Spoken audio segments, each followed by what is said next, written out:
Hello, welcome to check out this video. Today we're going through a short yet very powerful workflow in TBC, how to create surface grid points along an alignment. Quite a few routing users came to us and asked if TBC has a quick way to extract grid points from a scanned road along an alignment, so these points can be staked out later on. If you happen to have the same question, keep on watching. First thing to do is to create a surface. I have extracted the ground region from point cloud and downsampled it with 25 centimeters in spacing.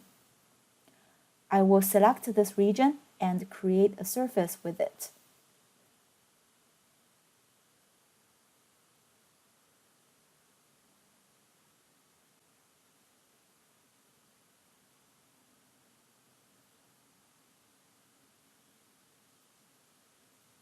For a winding road, you can exclude the non-data zone by adjusting the maximum edge length in the Properties pane. Change it from 200 meters to 5 meters, for example.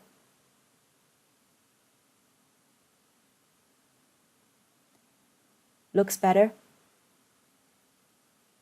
I will turn off the point cloud for better visualization.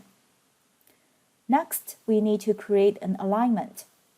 You should already have such a line string to represent the center line of the road. In this dataset, I created one by snapping to the point cloud. No matter how the line string was prepared, we can create an alignment using the geometry of the line.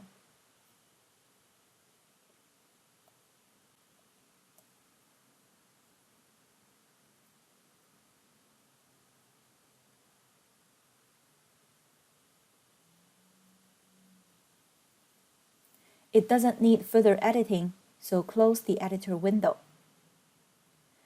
The third step is the key. We need to notify TBC this alignment is in charge when we deal with the surface. To make that happen, open the Properties pane of the surface again.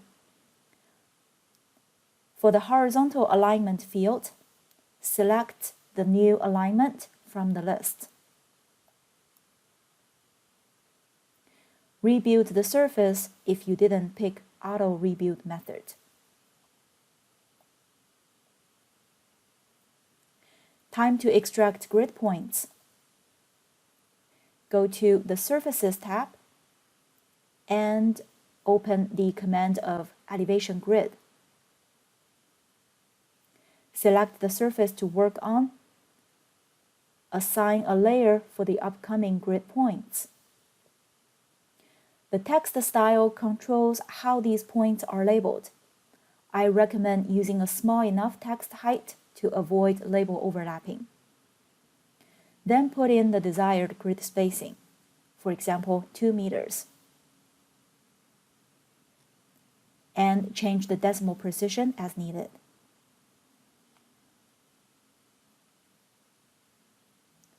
Now you have grid points created along the alignment, with a spacing of 2 meters.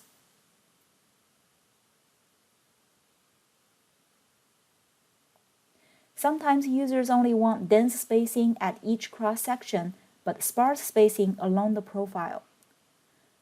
Select the current grid and make the change from its properties. At the last row, we haven't specified the spacing along the alignment. Change it to 10 meters, for example. Voila! The last step is exporting. As you may have noticed, all the grid points behave as a collective. We will need to explode them into individual points. Go to the CAD tab and choose Explode.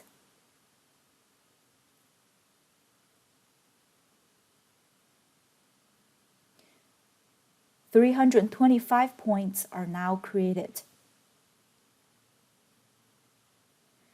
If you just need the northing, easting, and elevation of each point, you may use the regular export options. But here I will show you how to export them with the stationing and offset included.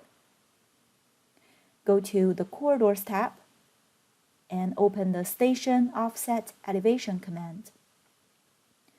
The same alignment is selected. You can export a subset by changing the start and end station. Then make sure all the grid points are selected for the export. Check other boxes if you need to include certain key points. For me, I will also include the absolute northing and easting in the report. Lastly, choose the output format as needed and click OK.